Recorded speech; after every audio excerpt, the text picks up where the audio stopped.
Hello guys, in this video I'm going to show you how to download a book on the Everand application.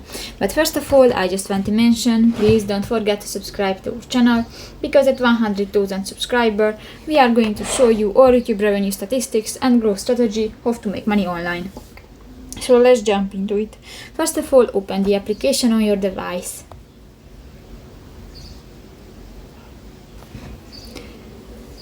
That's the home screen, and click to the ebooks button. Just select a book, for example the one, and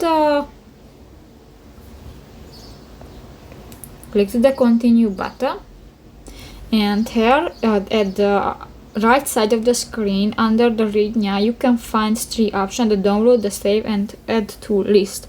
You go to the download button and just wait when the loading is finished. So that's pretty much it for this video, guys. See you in the next one. Bye bye.